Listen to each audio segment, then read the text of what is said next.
and they pass the barrier disgustingly easily. How disgustingly easily? Here's the scene in its entirety, entering the barrier to getting through the barrier.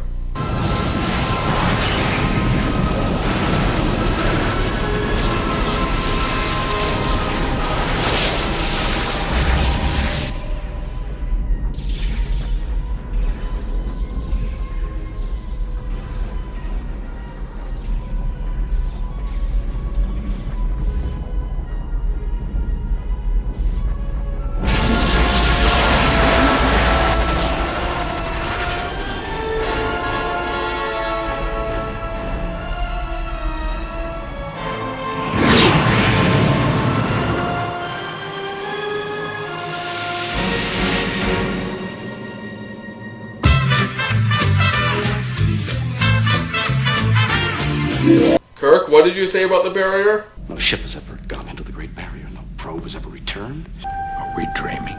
Bean dream! If we are, then life is a dream. No, don't call back to that scene!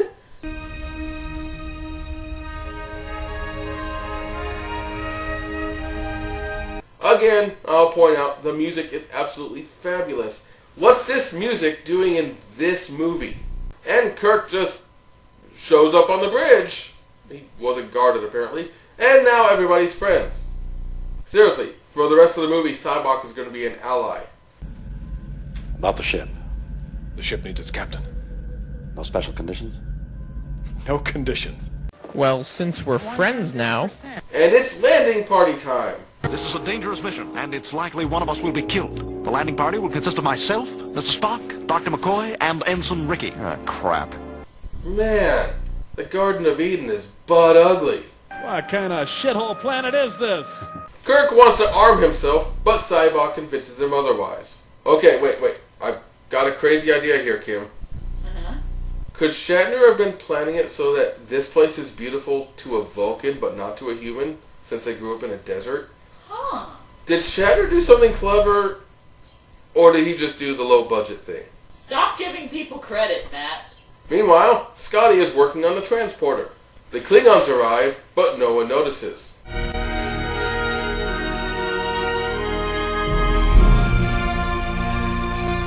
Excellent use of leitmotif, sir.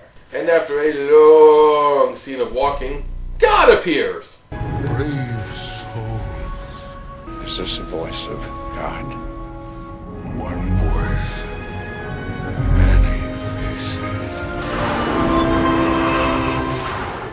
Ah, the old all religions are the same fallacy. But God appears keenly interested in Kirk's ship.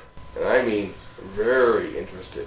And when Kirk asks the logical question, what would God need with a starship, God starts a smiting away. How is the Enterprise crew seeing this? Is McCoy filming his web show the whole time, or Bean Dream? Why? Why have you done this to my friend? Since when are we friends again? And he's not actually God. The duh heard around the world. He's apparently some imprisoned non-corporeal being. You know, one of those rarities in Star Trek. Reveal yourself to me.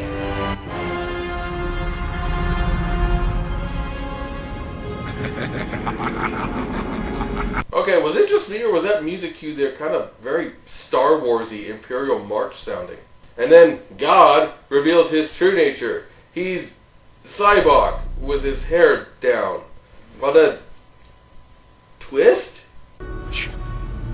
Bring it closer so that I might join with it. Stay out of the shuttle bay, whatever you do. Put some Barry White on the con and run away! What? In the shuttle bay. So, Sybok uses his psychological tricks to distract God, while the Enterprise blasts it with one photon torpedo. What a climax!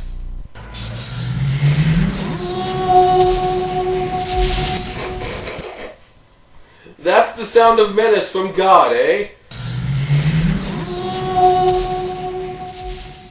It sounds like he's trying to imitate one of those whistles. You know. Yeah!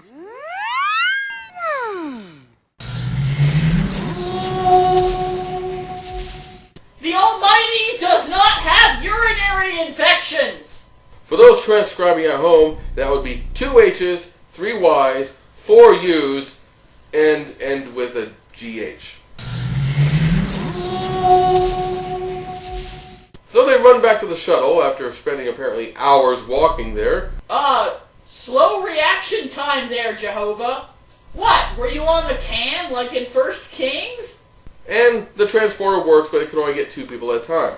So, of course, Kirk instantly, and I think in character for once, calls for Spock and McCoy to be beamed up immediately. And the Klingons take out the transporter at just the wrong time.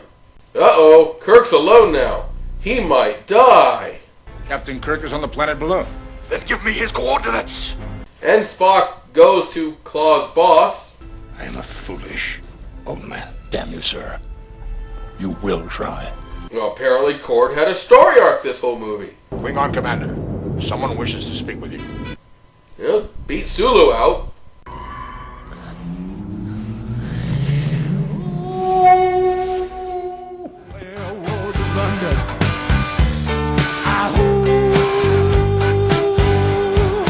So Kirk is being chased by God and the Klingons shoot him. That statement was just said. They beam Kirk up, Claw apologizes, and now we're all friends again. Because Kirk will never show any problems with Klingons in the future. Don't believe them. Don't trust them. They are dying. Let them die. Please, Captain. Not in front of the Klingons. But once we get back to your quarters, Jim, I will rock the toupee off your head. And now it's time to find out what we have learned today. And so what we have learned applies to our lives together. God has a lot to say in His work. She has wonderful muscles. You see, we know that God's word is for everyone. And now that our song is done, we'll take a look. Maybe he's not out there, Bones. Maybe he's right here. Human heart. I find that remark insulting.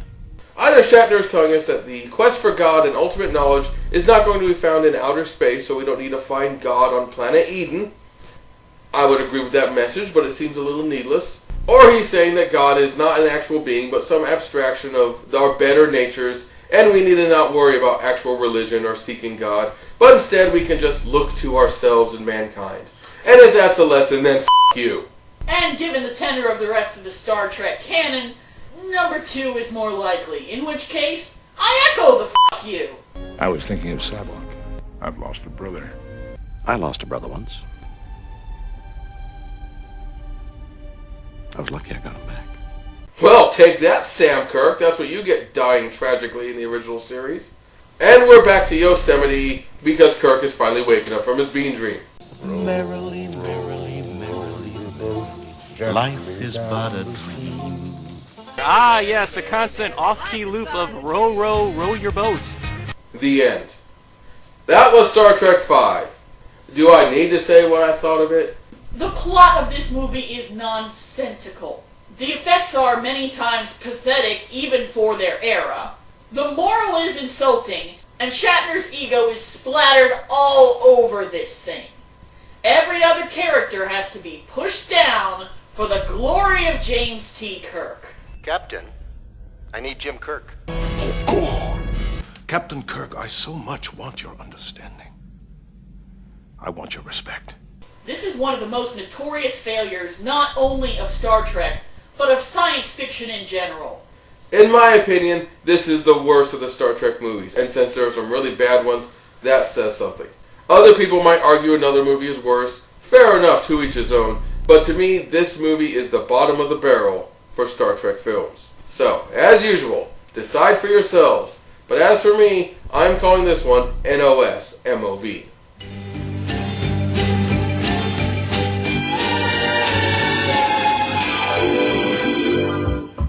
YouTube gave this a ban, so Matt and I hatched a plan. The end credits we would edit just because we can. Instead, here's a new song, Toys for Boys, so the credits go on. My boy Shaska. It's public domain, you can't complain, you can't be happy with that. What's the deal with saying we steal? It's fair use, we give them their dues. If it's so bad, you block iTunes. Making money there. So if you're hearing this song, YouTube claimed we done wrong.